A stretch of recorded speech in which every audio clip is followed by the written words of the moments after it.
Indo British advanced pain clinic. నొప్పి మాయం, surgery దూరం. మోడీ, అమిత్ షా పేర్లు విన్నా మీ రియాక్షన్ వేరేలాగా ఉంటుంది, కంప్లీట్లీ ఆపోజిట్ గా ఉంటుంది. ఎందుకంత కోపం మీకు? మతాన్ని అడ్డు పెట్టుకొని ఎంతసేపు మతము మతము మతము కులం అంటే వారి మతతత్వ విధానాలు మాత్రమే నచ్చట్లేదు. ఒక మనిషి శరీరంలో పాలు ప్రవహించాయి, ఒక మనిషి శరీరంలో రక్తం ప్రవహించాయి. మీరు అమిత్ షా గురించి మాట్లాడుతూ ఆయన అమిత్ షా కాదు అన్యాయం షా అన్నట్లుగా మాట్లాడారు ఒక సందర్భంలో. ఎందుకు అంత కోపం వచ్చింది? తెలంగాణ రాష్ట్రానికి వచ్చి ఉన్నవి లేనట్టు లేని ఉన్నవి. కసిరెడ్డి నారాయణ రెడ్డి గారు అటు వెళ్ళారు. ఇక్కడ ఉన్నప్పుడు కూడా కొంత వర్గపోరు ఉందని చాలా కథనాలు చూశాను. మీ వైపు ఉన్న కొంతమంది వ్యక్తుల్ని, కొంత శక్తిని ఆయన పట్టుకుని కాంగ్రెస్కి వెళ్ళిపోతే కాంగ్రెస్లో ఉన్న శక్తి, బీఆర్ఎస్లో ఉన్న శక్తి కలుపుకుని వాళ్ళ గెలుపు ఈజీ అవ్వదా? కాంగ్రెస్కు బీజేపీకి షెల్టర్ కసిరెడ్డి నారాయణ రెడ్డి. అతడు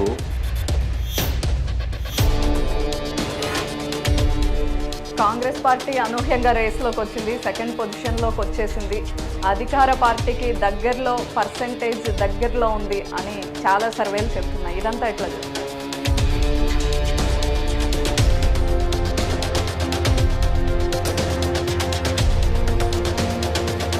జూపల్లి కృష్ణారావు గారు తీవ్రంగా విభేదించి కాంగ్రెస్ వైపు చూశారు. ఆ పరిస్థితిని ఎట్లా చూస్తారు? అది నాగర్ కర్నూలు జిల్లాలో ఉన్న నియోజకవర్గాల మీద ఎఫెక్ట్ చూపించదా?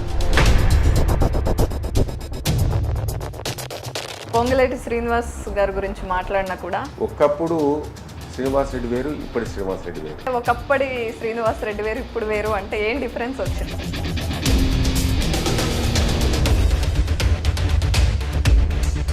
చంద్రబాబు నాయుడు గారి అరెస్ట్ ఇష్యూకి సంబంధించి కొంత సెటిలర్స్ కానీ, ఖమ్మం జిల్లాలో ఉన్న కొంతమంది ప్రజలు కానీ గుర్రుగా ఉన్నారు. కాస్త ఎఫెక్ట్ బీఆర్ఎస్ మీద పడుతుంది, ఎందుకంటే ఇచ్చిన కొన్ని స్టేట్మెంట్స్ వల్ల మనస్తాపం చెందారు కొంతమంది వ్యక్తులు అని అనుకుంటున్నారు. దానివల్ల పెద్దగా అక్కడ వ్యతిరేకత ఉండదు, పెద్దగా మనకు నష్టం కూడా జరగదు. మాడుగుల దగ్గర మీ మీద కాల్పులు జరిగాయి ఒకప్పుడు. ఎందుకు జరిగాయి? మీరు ఇంత స్థిత ప్రజ్ఞతతో ఇంత కామ్గా కంపోజ్డ్గా ఉన్నారు, ఎందుకు ఆ పరిస్థితి వచ్చింది? తెలుగుదేశం ప్రభుత్వంలో మా మీద అనేక నిబంధనలు పెట్టారు చంద్రబాబు నాయుడు.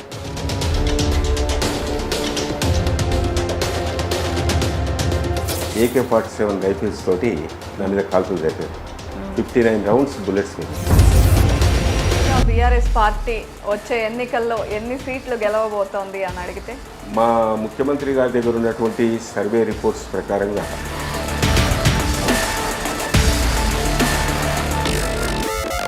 ప్రతిపక్షాలకు డిపాజిట్లు కూడా రావనుకుంటున్నారా మీరు?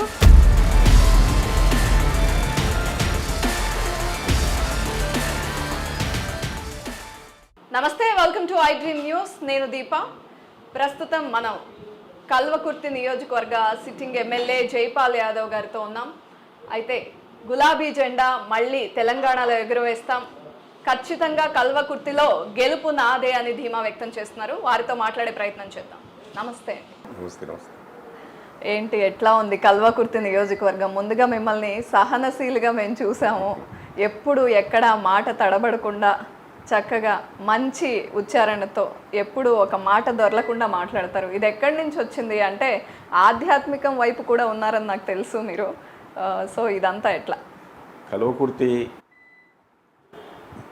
కాన్స్టిట్యున్సీ అన్ని రంగాల్లో చాలా బ్రహ్మాండంగా డెవలప్ చేయడం జరిగింది. కల్వకుర్తి ప్రజలు కూడా చాలా మంచివారు. మా ప్రజాప్రతినిధులు కూడా నీతి నిజాయితీతో పనిచేసి ప్రజల మధ్య ఉండి ఈ సంక్షేమ అభివృద్ధి కార్యక్రమాలు నిరంతరం అందించడం జరుగుతుంది. అందుగురించే కల్వకుర్తి ఈరోజు దానికి ఒక పేరు ప్రఖ్యాతి వచ్చింది. దాంతోపాటు నేను ఒక సర్పంచ్గా, అదేవిధంగా జిల్లా పరిషత్ మెంబర్గా, స్టేట్ బీసీ ఫైనాన్స్ కార్పొరేషన్ చైర్మన్గా, టీడీపీ జిల్లా అధ్యక్షుడిగా, స్టేట్ అధికార ప్రతినిధిగా, 3 సార్లు ఎమ్మెల్యేగా కల్వకుర్తికి ప్రాతినిధ్యం వహించడం జరిగింది. అయితే ఆధ్యాత్మిక ధార్మిక కార్యక్రమాలు కూడా చేయడం జరుగుతుంది. ఎందుకంటే దైవ సహాయం లేకపోతే మనం ఏం చేయలేం, మనం గొప్పవాళ్ళం కాదు. మనకు ప్రజల ఆశీస్సులతో పాటు దైవికంగా దేవుని సాయం కూడా ఉండాలి. దైవ సాయం లేకపోతే చేయలేం కాబట్టి ఈ రెండు కలగలుపుకొని ముందుకు పోవడం జరుగుతుంది. ఆ విధంగా అందరి చేత మనలో ఉంది కలకుర్తి అభివృద్ధి కొరకు అందరి సహకారం తీసుకొని సహాయం తీసుకొని అన్ని రంగాల్లో అభివృద్ధి చేయడం జరుగుతుంది. జైపాల్ యాదవ్ గారు, ముఖ్యంగా మాట్లాడాలి కల్వకుర్తి గురించి అంటే ప్రాజెక్ట్స్ గురించి మాట్లాడుకోవాలి. పాలమూరు రంగారెడ్డి ప్రాజెక్ట్ గురించి ఖచ్చితంగా మాట్లాడుకోవాలి. అయితే ఇప్పుడు 16న దానికి సంబంధించిన ఒక కార్యక్రమం పెద్ద ఎత్తున నిర్వహించబోతున్నారు. సో ఇది ఇంత తొందరగా నెరవేరుతుంది అనుకున్నారా? లేట్ అయినందుకు బాధపడుతున్నారా? మీ మానసిక స్థితి ఇప్పుడు ఎలా ఉంది దాని గురించి? పాలమూరు రంగారెడ్డి ప్రాజెక్ట్ అనేది నిజంగా పాలమూరు ప్రజల కోరికది. పాలమూరు రైతాంగం యొక్క కళలు నెరవేరబోతున్నాయి. గౌరవ ముఖ్యమంత్రి గారు పాలమూరు రంగారెడ్డి ప్రాజెక్టుకు 2018లో శంకుస్థాపన చేయడం జరిగింది. తర్వాత ఆ పాలమూరు రంగారెడ్డి ప్రాజెక్టు పైన అనేక మంది కేసులు వేయడం జరిగింది. ఇటీవలి కాలంలో మద్రాసులో ఉన్నటువంటి గ్రీన్ ట్రిబ్యునల్లో రాయలసీమ ఆంధ్రకు సంబంధించిన నాయకులు కేసు వేసినందువల్ల పాలమూరు రంగారెడ్డి ప్రాజెక్టుకు గ్రీన్ ట్రిబ్యునల్ స్టే ఇవ్వడం జరిగింది. స్టే ఇవ్వడమే కాకుండా 1000 కోట్ల ఫైన్ జరిమానా తెలంగాణ ప్రభుత్వం మీద విధించడం జరిగింది. మా ముఖ్యమంత్రి గారు దానికి సంబంధించిన హై లెవెల్ కమిటీ సమావేశం ఏర్పాటు చేసి ఆ విధంగా దాని మీద ఎట్లా కౌంటర్ చేయాలి అని సుప్రీంకోర్టులో బిల్ ఒక కౌంటర్ వేసి ఈ పాలమూరు రంగారెడ్డి ప్రాజెక్టుకు ఉన్నటువంటి స్టేను తొలగించారు. సుప్రీంకోర్టు తొలగించేసింది. అదేవిధంగా ఈ 1000 కోట్ల జరిమానా కూడా రద్దు చేసింది. దానివల్ల సిడబ్ల్యూసి సెంట్రల్ వాటర్ కమిషన్ అనుమతులు ఇవ్వక తప్పలేదు, అనుమతులు వచ్చేసినాయి. అందువల్ల 2 సంవత్సరాలు ఆగిపోయినటువంటి పాలమూరు రంగారెడ్డి ప్రాజెక్టుకు మోక్షం లభించింది.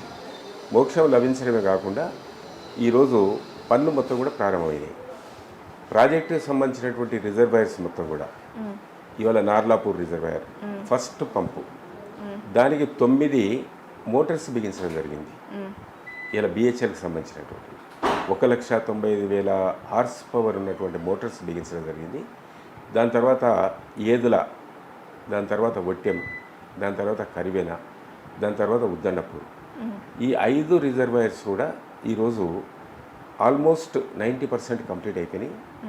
గౌరవ ముఖ్యమంత్రి గారు నార్లాపూర్ పంపు ఆయన చేతుల మీదుగా ప్రారంభించడం జరిగింది.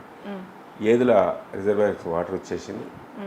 అయితే ఈ పాలమూరు రంగారెడ్డి ప్రాజెక్టు వల్ల మా పాత పాలమూరు జిల్లా ఒక 6 జిల్లాలకు సంబంధించి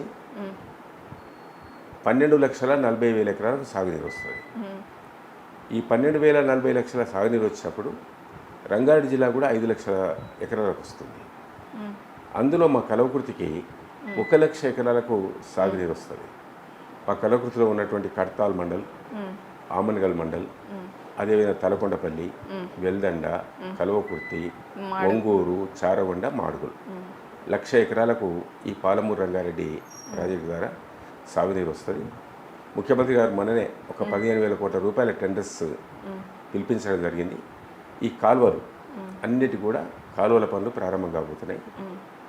గవర్నమెంట్ టార్గెట్ ఏంటంటే 18 నెలల్లో కాలువలు పూర్తి చేయాలి. ఆ 18 నెలల తర్వాత వాటర్ ఇవ్వాలని. దానివల్ల సస్యశ్యామలత పాలమూరు జిల్లా అన్ని నియోజకవర్గాలు వస్తుంది. వలసపోతున్నటువంటి పాలమూరు కూలీలు, రైతులు తిరిగి పాలమూరుకి తిరిగి వస్తారు. ఇప్పుడు ఎందుకంటే పాలమూరుకు సంబంధించినటువంటి కృష్ణానది పైన ఉన్నటువంటి మహాత్మా గాంధీ ఎత్తిపోతల పథకం కానీ, భీమా ప్రాజెక్టు కానీ, నెట్టెంపాడు కానీ, అదేవిధంగా కలవకుర్తి మహాత్మా గాంధీ ఎత్తిపోతల పథకం కానీ, అక్కడ ఉన్నటువంటి మరి ఆర్డిఎస్ రాజోలి బండ డైవర్షన్ స్కీమ్ కానీ తుంగభద్రకు సంబంధించి ఇవన్నీ కూడా వస్తున్నాయి. కాబట్టి దానికి తోడు పాలమూరు రంగారెడ్డి వస్తే మా పాలమూరు జిల్లా, పాత పాలమూరు జిల్లానే 20 లక్షల నుంచి 22 లక్షల ఎకరాలకు సాగునీరు వస్తుంది. జైపాల్ యాదవ్ గారి ప్రెస్ మీట్లు చూసినా లేకపోతే అసెంబ్లీలో మీ స్పీచెస్ చూసినా కూడా ఎప్పుడూ అభివృద్ధి గురించి, దానికి కావాల్సిన నిధుల గురించి, ఇంకా ఏం చేయాలి అనే దాని గురించి చూసాం. కానీ మీరు బీజేపీ నేతల పేర్లు విన్నా, మోడీ, అమిత్ షా పేర్లు విన్నా మీ రియాక్షన్ వేరేలాగా ఉంటుంది, కంప్లీట్లీ ఆపోజిట్గా ఉంటుంది. ఎందుకంత కోపం మీకు బీజేపీ మీద? మోడీ గారి మీద, అమిత్ షా గారి మీద బీజేపీ అంటేనే మండిపడుతున్న పరిస్థితి చూసాం. బీజేపీ ప్రధానమంత్రి అంటే దేశానికి ప్రధానమంత్రి. అమిత్ షా గారు కూడా హోంశాఖ మంత్రి. అంటే ప్రధానమంత్రి తర్వాత ఆయన 2వ స్థానంలో ఉన్నాడు. వాళ్ళు భారతదేశం అంటే సెక్యులర్ కంట్రీ, అన్ని మతాలకు అన్ని కులాలకు నిలయం భారతదేశం. ప్రపంచ దేశాల నుంచి కూడా భారతదేశంలో నివసించే వాళ్ళు భారతదేశంలో ఉంటారు. 140 కోట్ల మందిలో ప్రతి ఒక్క దేశం నుంచి ఉంటారు, ప్రతి కులం ఉంటుంది. వీళ్ళు మతాన్ని అడ్డు పెట్టుకొని కులాన్ని అడ్డు పెట్టుకొని పరిపాలన చేయాలంటే అది సమంజసం కాదు. ఒక నాయకుడు ఎన్నికల్లో పోటీ చేసినప్పుడు ఆ నాయకునికి ఓట్లు వేసినప్పుడు ఓట్లు వేసి గెలిపించిన వారికి కూడా అతడు ఎమ్మెల్యే కావచ్చు, ప్రధానమంత్రి కావచ్చు, లేకుంటే ఎవరైనా కావచ్చు, ఏని వారికి కూడా ప్రధానమంత్రి. అవును, ఆయన బీజేపీ పార్టీకి ప్రధానమంత్రి కాదు, భారతదేశానికి ప్రధానమంత్రి. అమిత్ షా గారు కూడా బీజేపీ పార్టీ కాదు, భారతదేశానికి. మరి వారు అదే చెప్తున్నారు కదా, దేశం ముందు పదవులు తర్వాత వ్యక్తులే మాకు ముఖ్యం అని చెప్తూ ఉంటారు. దేశమే ముందు, దేశభక్తే మాకు ప్రధాన ధ్యేయం అని. మరి అలాంటి వారిని మీరు ఈ విధంగా చూడడం మీరు నమ్మట్లేదా వారు చెప్పే మాటలు? ఇప్పుడు దేశభక్తి అంటే మన దగ్గర భారతదేశంలో హిందువులు ఉన్నారు, మహమ్మదీయులు ఉన్నారు, క్రైస్తవులు ఉన్నారు, సిక్కులు ఉన్నారు, ఇసాయిలు ఉన్నారు, జైన్లు ఉన్నారు, ఇంకా 650కి సంబంధించినటువంటి అనేక మతాలు ఉన్నాయి. మరి ఏ మతమైనా దాని సారాంశం ఒకటే. నువ్వు భగవద్గీత తీసుకోండి, చివరకు భగవద్గీత సారాంశం మొత్తం కూడా సందేశం ఒకటే ఉంటుంది. బైబిల్ తీసుకోండి, సారాంశం ఒకటే ఉంటుంది. ఖురాన్ తీసుకోండి, సారాంశం ఒకటే ఉంటుంది. మానవత్వం అంతే. మనుషులు వేరు కావచ్చు, కులాలు వేరు కావచ్చు, మతాలు వేరు కావచ్చు, కానీ మనిషి పుట్టుక ఒకటే, మన ఆకృతి ఒకటే, మన ప్రకృతి ఒకటే, మన జీవం ఒకటే. ఒక మనిషి శరీరంలో పాలు ప్రవహించాయి, ఒక మనిషి శరీరంలో రక్తం ప్రవహించదు. అందరి శరీరంలో రక్తం. మీకు వారి మతతత్వ విధానాలు మాత్రమే నచ్చట్లేదు. మతతత్వం అంటే మనుషులంతా ఒకటే. దేశం అంటే మట్టి కాదు, దేశం అంటే మనుషులు. బీజేపీకి అది లేదు అంటున్నారా? లేదు, మతాన్ని అడ్డు పెట్టుకొని ఎంతసేపు మతము మతము మతము కులం అంటే అది కాదు కదా. నువ్వు అన్ని కులాల గౌరవించు, అన్ని కులాల గౌరవించి అందరూ ఓట్లు తీసుకో, ఇంకా మెజారిటీ సంపాదించు, అన్ని కులాలకు మంచి భారతదేశాన్ని సస్యామలం చేయి. కాకపోతే మీరు అమిత్ షా గురించి మాట్లాడుతూ ఆయన అమిత్ షా కాదు అన్యాయం షా అన్నట్లుగా మాట్లాడారు ఒక సందర్భంలో. ఎందుకు అంత కోపం వచ్చింది? అంటే అమిత్ షా గారు కూడా ఆయన ఇప్పుడు తెలంగాణ రాష్ట్రానికి వస్తున్నాడు. తెలంగాణ రాష్ట్రానికి వచ్చి ఉన్నవి లేనట్టు లేని ఉన్నట్టు తెలంగాణ రాష్ట్రంలో మొత్తం రైతుల ఆత్మహత్యలు వేల మంది చనిపోతారంట. మీరున్నప్పుడు ఏం చేశారు? మీ ప్రభుత్వము ఇలా మా ప్రభుత్వంలో రైతుల గురించి పెద్దపీట వేసాము. రైతు బంధు ఇస్తున్నాము, రైతు బీమా ఇస్తున్నాము, 24 గంటల కరెంట్ ఇస్తున్నాము, రైతు రుణమాఫీ కూడా చేసినాము, సకాలంలో విత్తనాలు ఇస్తున్నాము, సకాలంలో ఎరువులు ఇస్తున్నాము, సకాలంలో అన్ని రకాల పెస్టిసైడ్స్ ఇస్తున్నాము, రైతులు అన్ని విధాలు కాపాడుతున్నాము. మిషన్ కాకతీయ చెరువులు బాగు చేసినాము. తర్వాత ప్రాజెక్టుల మీద ఇలా మొత్తం కూడా నదుల మీద ప్రాజెక్టులు కట్టి సాగునీరు అందిస్తున్నాము. నా తెలంగాణ కోటి రతనాల మీద అన్నట్టుగా తెలంగాణ లక్ష్యమైంది 1,50,00,000 ఎకరాలకు సాగునీరు ఇవ్వాలని మా ముఖ్యమంత్రి గారు నిర్ణయం తీసుకున్నాడు. దాని మీద కూడా అన్ని అబద్ధాలే మాట్లాడడం. ఎంతసేపు చూసినా ఇది కుటుంబ పాలన అంటాడు. కుటుంబ పాలన కావచ్చు, కుటుంబంలో వారు కూడా కష్టపడ్డారు, ఇలా ప్రభుత్వంలో వారు కూడా. అది మీకు ఎఫెక్ట్ చేస్తుంది అనుకుంటున్నారా? వారు బీజేపీ వారు ప్రెస్ మీట్ పెట్టినా మాట్లాడినా కుటుంబ పాలన, కుటుంబం చేసిన అవినీతిని మేము చెదరగొడతామని మాట్లాడుతున్నారు. అది మీకు ఎఫెక్ట్ అవుతుంది అంటున్నారా? ప్రజల్లో ఎట్లాంటి భావన తీసుకురాగలుగుతారు వాళ్ళు? బీజేపీ వారికి అసలు అవినీతి గురించి మాట్లాడే హక్కే లేదు. మేము చాలా పారదర్శకంగా మా ముఖ్యమంత్రి కానీ మా ప్రభుత్వం కానీ పనిచేస్తుంది. కాళేశ్వరం ప్రాజెక్టు కడితే 1,00,000 కోట్ల రూపాయల ప్రాజెక్టులో 1,00,000 కోట్ల అవినీతి జరిగిందంటారు. సాధ్యమాది? కాళేశ్వరం ప్రాజెక్టుకు 40 లక్షల ఎకరాలకు సాగునీరు అందిస్తుంది. 12 జిల్లాల్లో అది ప్రవహిస్తుంది. అనేక గ్రామాలు మొత్తము మిషన్ భగీరథ నిలుస్తుంది. 1,00,000 కోట్ల ప్రాజెక్టులో 1,00,000 కోట్ల అవినీతి అంటారు. అంటే వాళ్ళకి రాజకీయ అవగాహన ఉందా లేదా ఒకసారి మళ్ళొక్కసారి వాళ్ళు తిరిగి చూసుకోవాలి. బీజేపీ వాళ్ళు ఈరోజు అదానీలు కానీ, అంబానీలు కానీ, నీరవ్ మోడీ కానీ, విజయ్ మాల్యా కానీ ఇలాంటి వాళ్ళు 10 మంది వరకు మొన్న 2 సంవత్సరాల క్రితం నుంచి 29 లక్షల కోట్ల రూపాయలు వివిధ సంస్థల నుంచి, వివిధ బ్యాంకుల నుంచి తీసుకున్నారు. మొత్తం బ్యాంకులకు ఎగనామం పెట్టిరు, పారిపోయారు, దేశ విదేశాలకు వెళ్ళిపోయారు, దేశం విడిచిపెట్టి వెళ్ళిపోయారు. దానికి సంబంధించి నరేంద్ర మోడీ గారు భారతదేశ బడ్జెట్ నుంచి 13 లక్షల కోట్ల రూపాయలు మాఫీ చేశాడు. వాళ్ళు తీసుకున్నటువంటి డబ్బు, వాళ్ళు పరిశ్రమలు పెట్టడానికి తీసుకున్న డబ్బు ఈయన మాఫీ చేయడానికి ఎవరండి? ఇది భారత ప్రజల బడ్జెట్, ప్రతి పౌరుని యొక్క ట్యాక్స్ ఉంది అట్లా. 13 లక్షల కోట్ల రూపాయలు మాఫీ చేయడానికి నీవెవరు? వాళ్ళ మీద యాక్షన్ తీసుకో, పట్టుకరా, ఆ విధంగా కోర్టులో పెట్టు, తర్వాత ఉన్న ఆస్తులు జప్తు చేయి, జమ చేసుకో, భారతదేశానికి ఖర్చు పెట్టు. కానీ వాళ్ళ డబ్బులు మేము అది చేస్తామంటారు. ఇంకోటి, నరేంద్ర మోడీ గారు ప్రధానమంత్రి కాకముందు భారతదేశాన్ని దోసుకున్నటువంటి దోపిడీదారులను, విదేశాల్లో దాచుకున్నటువంటి నల్లధనాన్ని పార్లమెంట్లో పేర్లతో సహా పెట్టి ఆ డబ్బు మొత్తం తీసుకొచ్చి భారతదేశంలో జన్ధన్ ఖాతాలు ఓపెన్ చేసి ప్రతి ఖాతాలో 15 లక్షల రూపాయలు జమ చేస్తా, మీరు అభివృద్ధి చెందాలని చెప్పాడు. మరి ఇప్పుడు రెండోసారి ప్రధానమంత్రి అయ్యింది. ఇప్పటి వరకు స్విస్ బ్యాంకులో కానీ, లేకుంటే IMF బ్యాంకులో కానీ, ఇంటర్నేషనల్ బ్యాంక్స్లో కానీ, ఇతర దేశాల్లో ఉన్న బ్యాంకులో కానీ మరి ఎందుకు తీసుకురాలేదు? కానీ దేశం అంతా ఆయన వైపే చూసి ఆయన్నే నమ్మి రెండోసారి కూడా ప్రధానమంత్రిని చేశారు కదా, ఏం చేయకుండానే ప్రజలు ఆయన వైపు ఉన్నారా? దీన్ని ఎట్లా చూస్తారు? అంటే ప్రధానమంత్రిగా ఆయన బాధ్యతలు నిర్వహిస్తున్నాడు.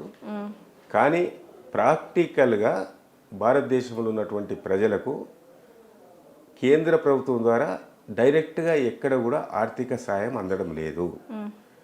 డైరెక్ట్గా ప్రజలు ఎక్కడ కూడా డెవలప్ కావడం లేదు. కేవలం కొన్ని పథకాలు ప్రకటిస్తున్నాడు, అవన్నీ కూడా ప్రజలకు లాభం చేకూర్చే పథకాలు కావు. ఇప్పుడు స్వచ్ఛ భారత్ అంటాడు, చీపురు పట్టుకొని ఊగమంటాడు.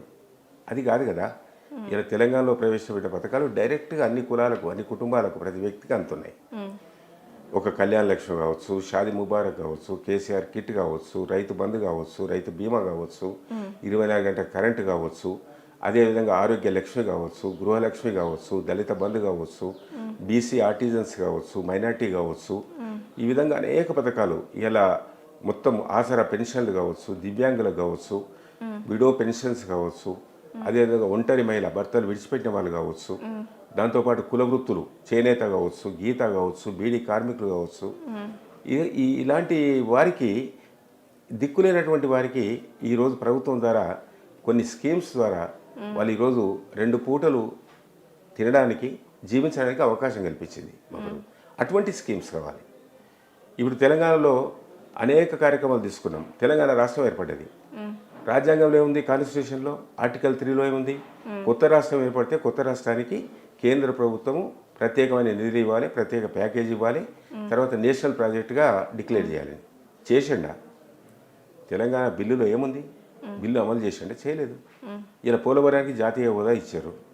కానీ మన తెలంగాణలో ఉన్నటువంటి పాలమూరు రంగారెడ్డికి ఇచ్చాడా, లేకుంటే కాళేశ్వరం ప్రాజెక్టుకి ఇచ్చాడా?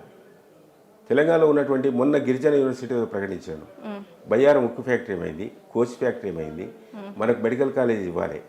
157 మెడికల్ కాలేజ్ దేశంలో ఇస్తే తెలంగాణకు ఒకటి ఇవ్వలేదు.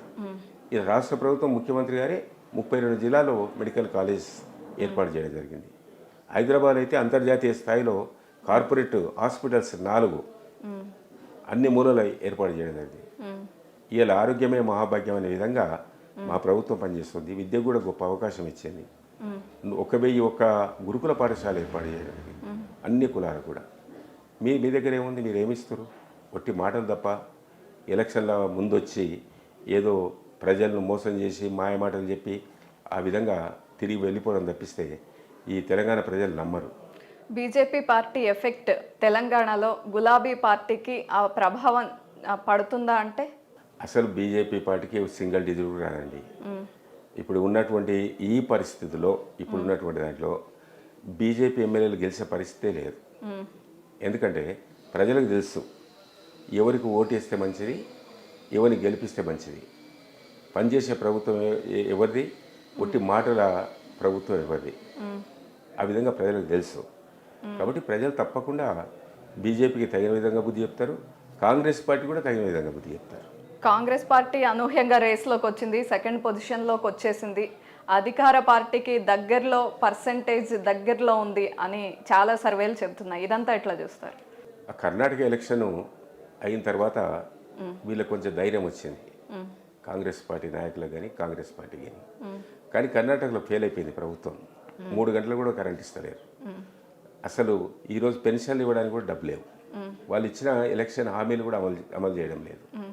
అట్లా కాదు, తెలంగాణ ప్రభుత్వం ఇచ్చిన మాట నిలబెట్టుకుంటుంది. అసలు ఎన్నికలలో చెప్పినటువంటి హామీలు కూడా మేము కొత్తగా నెరవేరుస్తున్నాం. అన్ని ప్రారంభించిన ప్రతి స్కీమ్ కంటిన్యూ చేస్తున్నాం. ఎక్కడ కూడా ఏ స్కీమ్ కూడా విడిచిపెట్టలేదు, కంటిన్యూ చేస్తున్నాం. ఇలా ప్రతి కూడా తెలంగాణలో ఉన్నటువంటి 1,03,00,000 కుటుంబాలు వైట్ రేషన్ కార్డ్స్ ఉన్నాయి. 1,03,00,000 కుటుంబాలకు కూడా మా ప్రభుత్వం ద్వారా పథకాలు అందుతున్నాయి. రైట్. కానీ 10 ఏళ్ల నుండి అధికారంలో ఉంది బీఆర్ఎస్ పార్టీ. సహజంగానే ఎంతో కొంత వ్యతిరేకత వస్తుంది. అంటే మనం గత చరిత్ర చూసుకుంటే జనాల్లో వచ్చే వ్యతిరేకత ఎంతో కొంత ఉంటుంది. అది ఎఫెక్ట్ అవుతుందని అనుకుంటున్నారా? ఎట్లా చూస్తున్నారు? ప్రజల స్పందన మీరు జనాల్లోకి వెళ్ళినప్పుడు ఎట్లా ఉంటుంది? ప్రజలు చాలా చైతన్యవంతులు. ఈ అభివృద్ధి అనేది ఇది ఎల్లప్పటికీ నిరంతరం కొనసాగే ప్రక్రియ. ఇప్పుడు పథకాలు ఇస్తున్నాము, అభివృద్ధి చేస్తున్నాము, ఇంకా కొత్తవి కావాలన్నప్పుడు ప్రజలు తప్పకుండా కొత్త వాటిని కోరుకున్నప్పుడు మనకున్నటువంటి బడ్జెట్, అన్ని రంగాలకు కేటాయించినటువంటి బడ్జెట్ వాళ్ళు అనుకున్న సమయంలో ఆ పని జరగకపోతే డెఫినెట్గా మేము అడిగినాము, మీరు చేయలేదని చెప్పి అంటారు. కానీ కొంత ఆలస్యమైనప్పుడు కూడా ప్రభుత్వం చేస్తుంది.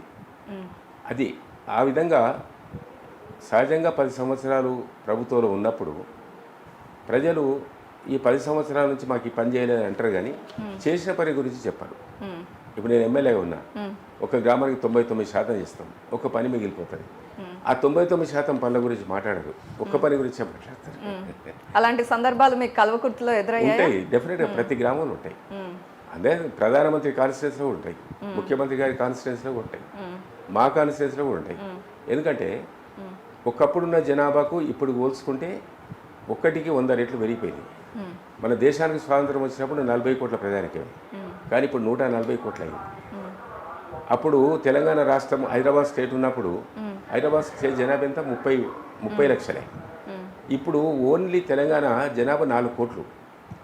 అంటే ప్రజలు పెరుగుతున్నా కొద్దిగా అవసరాలు పెరుగుతాయి, గ్రామాలు పెరుగుతాయి, పట్టణాలు పెరుగుతాయి, సమస్యలు పెరుగుతాయి. మౌలిక సదుపాయాలు చేయాలి, కనీస అవసరాలు తీర్చాలి, అన్ని రంగాలు డెవలప్ చేయాలి, విద్యను ప్రోత్సహించాలి, ఆరోగ్యాన్ని ప్రోత్సహించాలి, రోడ్ల ప్రోత్సహించాలి, రవాణాను ప్రోత్సహించాలి, రైతాంగాన్ని ప్రోత్సహించాలి, వ్యవసాయాన్ని ప్రోత్సహించాలి, పరిశ్రమలు రావాలి. ఈ విధంగా నిరుద్యోగ యువతి ఉద్యోగాలు రావాలి. ఇవన్నీ కూడా పెరుగుతూ ఉంటాయి. కాబట్టి ఇది ఇప్పుడు కాదు, ఇక ఈ భూమి, ఆకాశము, సూర్యుడు, చంద్రుడు ఉన్నంత వరకు ఇది జరుగుతూనే ఉంటుంది. ఇది చేయవలసిన పనులు, కార్యక్రమాలు ఎప్పటికీ చేయవలసిన పనులు చేయవలసే ఉంటుంది. ఒకవైపు బీఆర్ఎస్ పార్టీ మేము ఇన్ని స్కీములు, ఇన్ని పథకాలు ప్రవేశపెడుతున్నాం, అభివృద్ధి పథంలో దూసుకుపోతోంది అని చెప్తున్న పరిస్థితుల్లో బీఆర్ఎస్కి సంబంధించిన ముఖ్య నేతలు, స్ట్రాంగ్గా ఉన్న లీడర్స్ కాంగ్రెస్ వైపు చూసి వెళ్ళడం జరుగుతుంది. ముఖ్యంగా నాగర్ కర్నూలు జిల్లాలో ఉన్న నియోజకవర్గాల్లో కొల్లాపూర్ నియోజకవర్గానికి సంబంధించి జూపల్లి కృష్ణారావు గారు తీవ్రంగా విభేదించి కాంగ్రెస్ వైపు చూశారు. ఆ పరిస్థితిని ఎట్లా చూస్తారు? అది నాగర్ కర్నూలు జిల్లాలో ఉన్న నియోజకవర్గాల మీద ఎఫెక్ట్ చూపించదా? జూపల్లి కృష్ణారావు గారు ఆయన ఫస్ట్ కాంగ్రెస్సే. కాంగ్రెస్ నుంచి కేసీఆర్ ముఖ్యమంత్రి అయిన తర్వాత కాంగ్రెస్కి రాజీనామా చేసి టీఆర్ఎస్లోకి వచ్చాడు. కేసీఆర్ మంత్రి పదవి ఇచ్చాడు. ఆయన మంత్రి పదవి 2-3 శాఖలు చేశాడు. ఫస్ట్ సివిల్ సప్లైస్, తర్వాత ఇండస్ట్రీస్, తర్వాత పంచాయరాజ్ శాఖలు చేశాడు. పోయిన 2018-19 ఎన్నికల్లో మంత్రిగా ఉండి జూపల్లి కృష్ణారావు గారు కొల్లాపూర్లో ఓడిపోవడం జరిగింది. అప్పుడు హర్షవర్ధన్ రెడ్డి కాంగ్రెస్ నుంచి గెలవడం జరిగింది. తర్వాత హర్షవర్ధన్ రెడ్డి టీఆర్ఎస్ పార్టీకి రావడం జరిగింది. హర్షవర్ధన్ రెడ్డి వచ్చిండు కాబట్టి పార్టీలో చేర్చుకున్నాడు కాబట్టి, ఎమ్మెల్యేనే బాస్ కాబట్టి పార్టీ కానీ ప్రభుత్వానికి కానీ ముఖ్యమంత్రికి కానీ హర్షవర్ధన్ రెడ్డికి మరి తప్పకుండా ఆయన పార్టీలోకి వచ్చాడు కాబట్టి ఆయనకు అధికారాలు ఇవ్వక తప్పలేదు. అప్పుడు జూపల్లి కృష్ణారావు కొంచెం మనస్తాపం చెంది ఆయన వేరే కార్యక్రమాలు చేసుకుంటూ, పోటీ కార్యక్రమాలు చేసుకుంటూ, ఆ విధంగా నియోజకవర్గంలో తిరుగుతూ, ఆ విధంగా చివరికి మరి ఖమ్మం సభకు వెళ్ళాడు, పొంగులేటి శ్రీనివాసరెడ్డి సభకు. అక్కడ ఏదో మాట్లాడితే ముఖ్యమంత్రి గారు వారిద్దరిని సస్పెండ్ చేయడం జరిగింది. తర్వాత జూపల్లి కృష్ణారావు గారు తిరిగి తన సొంత పార్టీ పార్టీ అయినటువంటి కాంగ్రెస్కు మళ్ళీ వెళ్ళిపోయాడు. అది కొల్లాపూర్కు వరకే ఉంటే ఉండొచ్చు కానీ మిగతా ప్రాంతానికి ఎఫెక్ట్ ఉండదు. ఆ విధంగా సో ఆయన కాంగ్రెస్ కి వెళ్ళినా మీకు వచ్చే ఎఫెక్ట్ ఏం లేదు, మీ కల్వకుర్తికి సంబంధించి ఏం ఎఫెక్ట్ ఉండదు అంటారా? ఏముండదు, ఎందుకంటే కల్వకుర్తి కొల్లాపూరే ఏముండదు. రైట్.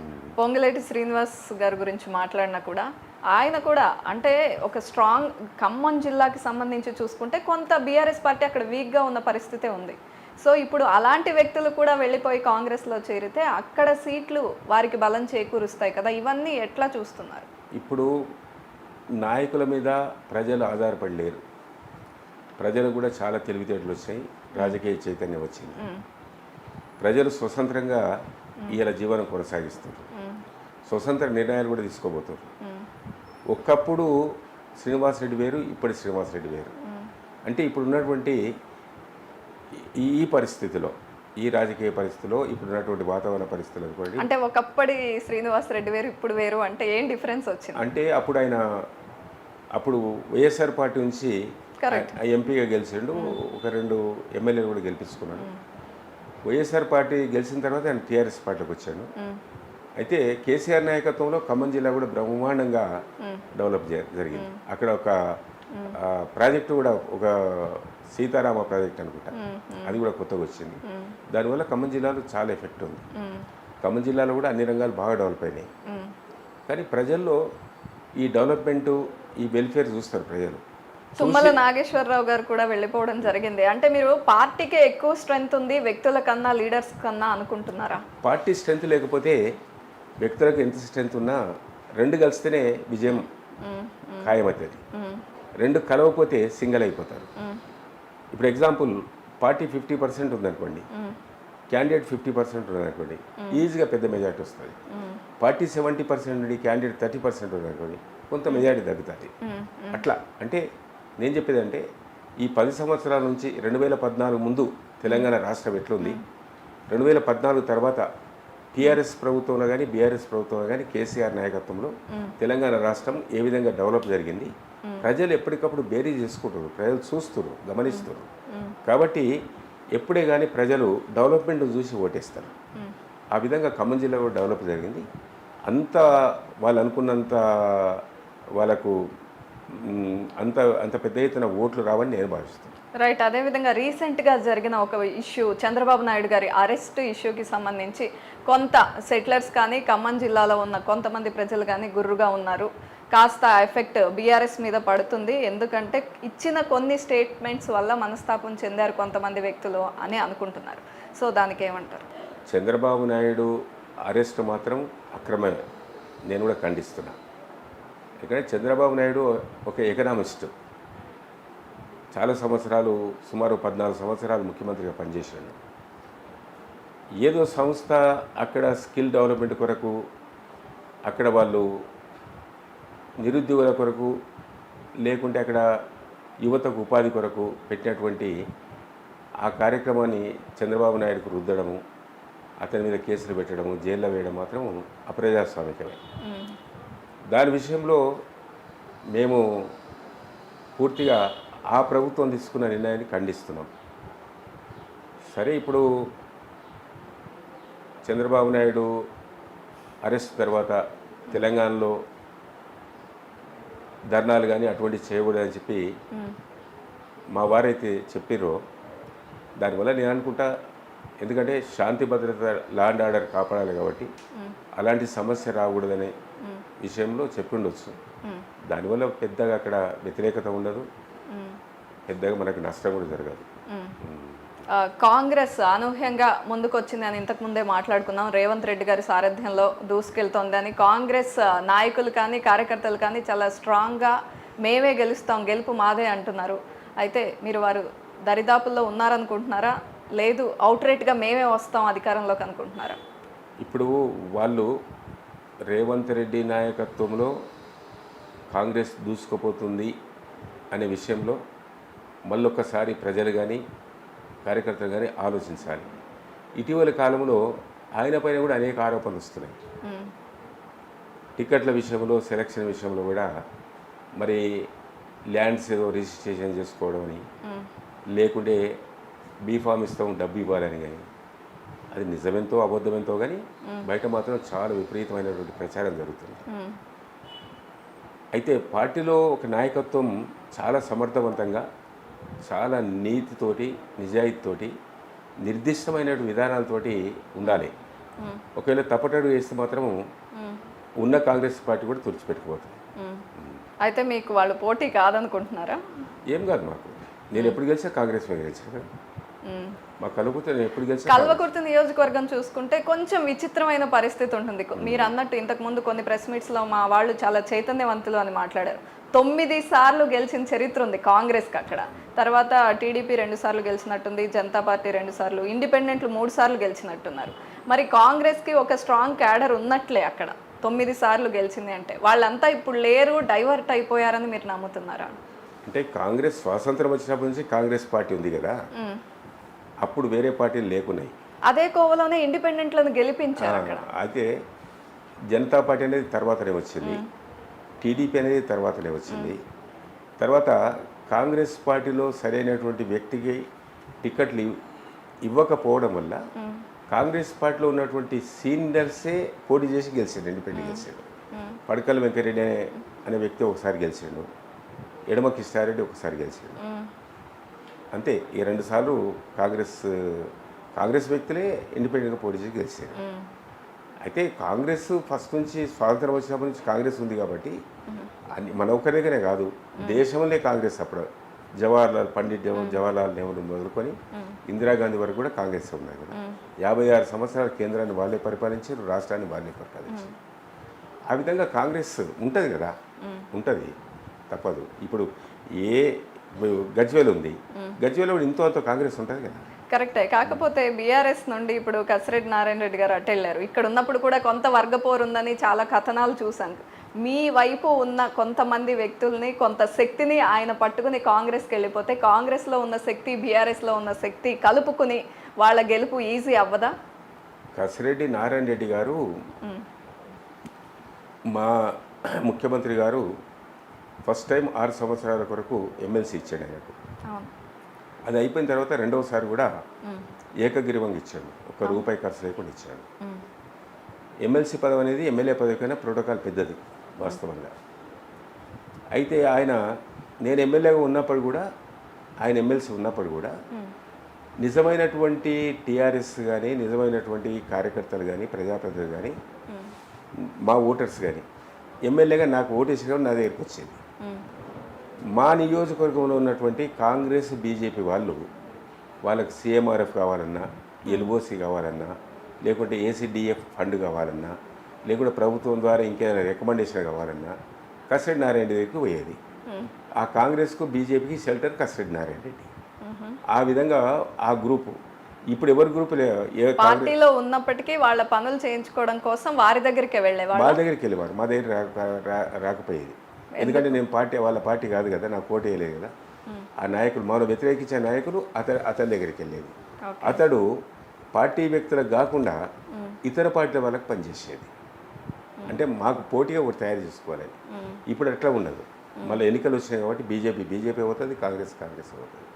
కాంగ్రెస్ కూడా మా దగ్గర 2 గ్రూపులు ఉన్నాయి, ఒక గ్రూప్ కాదు, 2 గ్రూపులు ఉన్నాయి. ఇంకో గ్రూప్ ఎవరిది? ఇప్పుడు వంశీ చందర్ రెడ్డి, నారాయణ రెడ్డి నిన్న ఒక సమావేశానికి కలిసి చేశారు. ఇప్పుడు ఇంకో గ్రూపు సుంకిరెడ్డి రాఘవేంద్ర రెడ్డి అని, ఆయన ఎన్ఆర్ఐ, ఆయన వచ్చాడు. ఆయన కొన్ని రోజులు ఐక్యత ఫౌండేషన్ అని పెట్టి ఆ ఫౌండేషన్ తోటి పనిచేశాడు. ఇప్పుడు ఆయన మధ్యలో ఢిల్లీ పోయి కాంగ్రెస్ కలిసిన తర్వాత ఇప్పుడు మన కొత్తగా కసిరెడ్డి నారాయణ రెడ్డి కాంగ్రెస్కి పోయాడు. కసిరెడ్డి నారాయణ రెడ్డి పోయిన తర్వాత సుంకిరెడ్డి రాఘవేంద్ర రెడ్డి గారి గ్రూప్ సపరేట్ అయిపోయింది. సో మీరు కొత్తగా ఎఫర్ట్ పెట్టక్కర్లేదు, వాళ్ళలో వాళ్ళకి విభేదాలు ఉన్నాయి కాబట్టి వాళ్ళే ఓడగొడతారని నమ్ముతున్నారు. కాగల కార్యం గంధర్వులు తెలుస్తారు. ఏ కాలంలో ఏ జరగాలో అది జరుగుతుంది, తప్పకుండా జరిగి తీరుతుంది. రాజ్యాంగంలో ప్రతి ఒక్కరు కూడా పోటీ చేసే అధికారం ఉంది, ప్రతి ఒక్కరు కూడా తమ సొంత నిర్ణయాలు తీసుకునే అధికారం ఉంది. కాబట్టి సుంకిరెడ్డి రాఘవేంద్ర రెడ్డి కూడా బాగా ఈ సంవత్సరం నుంచి కలవకుర్తిలో తిరిగిండు. గుళ్ళకు కానీ గోపురాలకు కానీ దానికి కానీ దీనికి కానీ ఎవరికైనా అవసరం వస్తే కానీ పనిచేసాడు. కొంత డబ్బు కూడా ఖర్చు పెట్టుకున్నాడు. అతనికే టికెట్ ఇస్తామని చెప్పారు. ఇక్కడ నుంచి ఢిల్లీకి పోయిండు. ఢిల్లీలో కూడా అందరిని మచ్చిగా చేసుకున్నాడు, ఇక్కడ కూడా చేసుకున్నాడు. లాస్ట్కు ఈయన కసిరెడ్డి నారాయణ వచ్చిన తర్వాత అతను పక్కకు పెట్టేశారు. కాబట్టి సుంకిరెడ్డి రాఘవేంద్ర రెడ్డి కూడా ఉంటుంది కదా, నాతోటి ఖర్చు పెట్టిర్రు, నేను తిరిగిన సంవత్సరం నుంచి మొత్తంగా డబ్బులు ఖర్చు పెట్టినా, కోట్లు ఖర్చు పెట్టుకున్నా, కోట్ల రూపాయలు వారికి ఇచ్చిన అని చెప్పుకుంటుండు కదా, ఉంటుంది కదా. ఆయన కూడా పాపం కష్టపడ్డాడు, డబ్బులు ఓడగొట్టుకున్నాడు కదా, ఉంటుంది కదా. అదేవిధంగా కొంత మీ నియోజకవర్గంలో పిఏసిఎస్ పదవికి సంబంధించి సంజీవ్ కుమార్ యాదవ్కి ఇంకొక వ్యక్తికి భాస్కర్ రావు అనుకుంటా, ఆయనకి సంబంధించి కొంత మీ మధ్య మీ ముందే ఘర్షణ జరిగి ఒక పెద్ద వివాదం తలెత్తింది. అది ఎందుకు జరిగింది? ఆ పిఎస్సిఎస్ చైర్మన్ పదవికి నా ప్రమేయం లేదు. నేను సంజీవ్ కుమార్ను చైర్మన్గా పోటీ చేయమని నేను చెప్పినాను. ఈ భాస్కర్ రావు కూడా జూపల్లి గ్రామానికి సంబంధించిన వ్యక్తి. అవును. శ్రీనివాస్ గౌడు నాకు ఫోన్ చేసి పంపించాడు. నేను భాస్కర్ రావు గారికి ఏం చెప్పిందంటే, వెల్దండ మండలే చాలామంది ఉన్నారు, ఈ చిన్న పోస్టు నువ్వెందుకు పోటీ చేస్తున్నావు, నీకు చాలా బిజినెస్ ఉన్నాయి కదా అని చెప్పి నేను వాపస్ పంపించిన, నచ్చజెప్పి పంపించిన. తర్వాత మా వెల్దండకు సంబంధించినటువంటి మా పార్టీ అధ్యక్షుడు భూపతి రెడ్డి, సంజీవ్ కుమార్ వాళ్ళు కూర్చొని మాట్లాడుకొని మళ్ళీ ఆయన పిలిపించుకొని కలిసి మాట్లాడుకొని నువ్వు చైర్మన్ ఉండు, నేను వైస్ చైర్మన్ ఉండు అని చెప్పి వాళ్ళు కాంప్రమైజ్ అయ్యిండ్రు. ఆ విధంగా గెలిచిన తర్వాత నాకు చైర్మన్ కావాలని సంజీవ్ కుమార్ అడిగాడు. అతను మనం మాట్లాడుకున్నాం కదా, చేసినాం కదా అని చెప్పి మా ముందర వాళ్ళు అగ్రిమెంటు మాకు చెప్పడం జరిగింది. అక్కడ కొంత ఘర్షణ జరిగింది, ఆయనకు వీళ్ళకి జరిగింది. మధ్యాహ్నం నేను సరే మీరు అనుకున్నారు కదా, అనుకున్న ప్రకారం నడవని చెప్పిన. ఆ విధంగా భాస్కరరావు వెళ్ళిపోయాడు. భాస్కరరావు పాపం ఇప్పుడు కూడా ఆయన కాముకున్నాడు, ఎక్కడ కూడా అదే. కాకపోతే ఏంటంటే గెలిచిన తర్వాత 3 నెలలకు రాజీనామా చేస్తున్నాడు. రాజీనామా చేసిన తర్వాత నాకు పిఎస్ఎస్ చైర్మన్ ఇస్తాడు, ఇయ్యలేదు అంటే కొట్లాడుకున్నారు. కాబట్టి అతను ఏమంటాడంటే, మంచిగా ఉంటే మర్యాద ఉంటే నేను రాజీనామా చేసేవాడిని, కానీ నాతో కొట్లాడుకొని నన్ను విభేదించాడు, నన్ను తిట్టిండు, నన్ను కొట్టిండు, కాబట్టి నేను రాజీనామా చేయను. జరిగింది అది నా మధ్యనే కాదు, వాళ్ళ మధ్య మీ ముందు జరిగిన విషయం. రైట్. అదేవిధంగా మాడుగుల దగ్గర మీద కాల్పులు జరిగాయి ఒకప్పుడు. ఎందుకు జరిగాయి? మీరు ఇంత స్థిత ప్రజ్ఞతతో ఇంత కామ్గా కంపోజ్డ్గా ఉన్నారు, ఎందుకు ఆ పరిస్థితి వచ్చింది? నేను 1999లో నేను ఎమ్మెల్యేగా ఎలక్ట్ అయినా.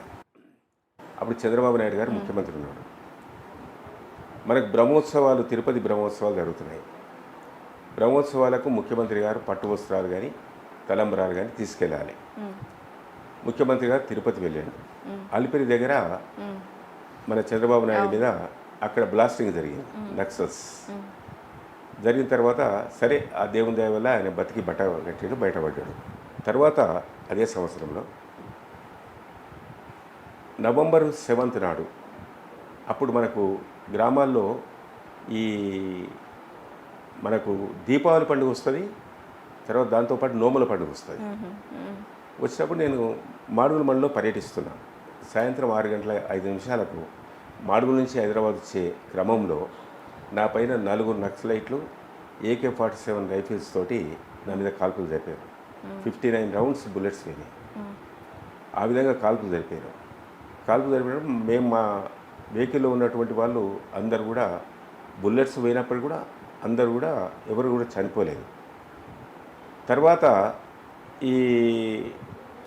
నేను ఆ కాల్పులు జరిపిన తర్వాత అయితే నక్సలైట్స్ సరెండర్ అయ్యిందో ఎందుకొరకు మీరు కాల్పులు జరిపారని చెప్పి పోలీస్ ఎంక్వైరీలో ఏం లేదు, అప్పుడు తెలుగుదేశం ప్రభుత్వంలో మా మీద అనేక నిబంధనలు పెట్టాడు చంద్రబాబు నాయుడు.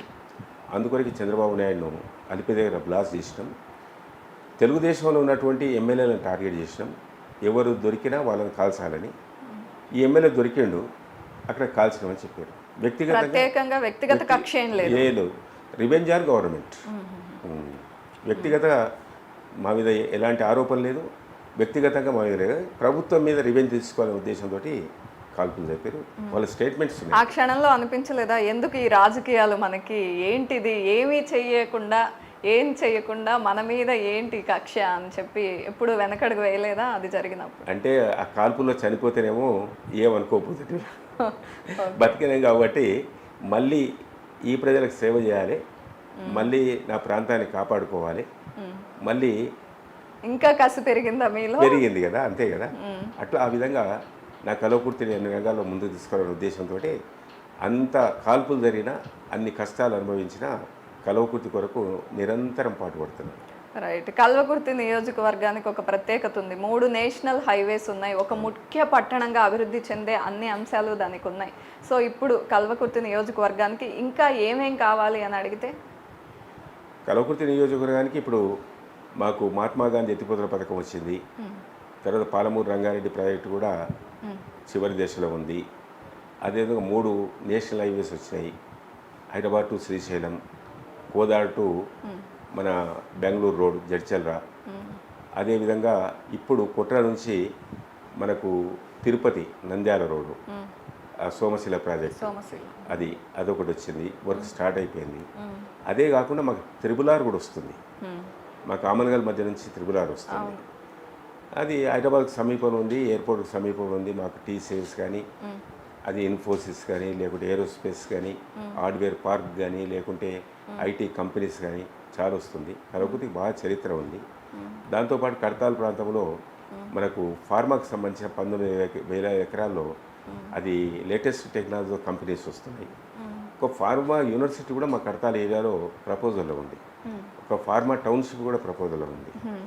మాకు ఇటీవల మెట్రో రైలు ముఖ్యమంత్రి గారు అసెంబ్లీలో ప్రకటించినప్పుడు కందుకూరు వరకు ఫార్మా కంపెనీస్ ప్రకటించినప్పుడు నేను కోరిన మా ఆమనగల్ వరకు కూడా కొనసాగించాలి. రంగారెడ్డి జిల్లా అది కూడా కేంద్రం కాబట్టి కడతాల్ వయా కడతాల్.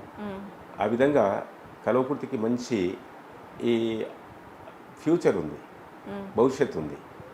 3 హైవేస్తో పాటు త్రిబులార్ కూడా వస్తుంది కాబట్టి, హైదరాబాద్ సమీపంలో ఉంది కాబట్టి, ల్యాండ్ వాల్యూస్ కూడా బాగా పెరుగుతున్నాయి కాబట్టి కలవకుర్తికి భవిష్యత్తులో ఇంకా చాలా పెద్ద పెద్ద పరిశ్రమలు, పెద్ద పెద్ద వాణిజ్య సముదాయాలు, కార్పొరేట్ కంపెనీస్ కూడా ఇంటర్నేషనల్ లెవెల్లో వచ్చే అవకాశం ఉంది.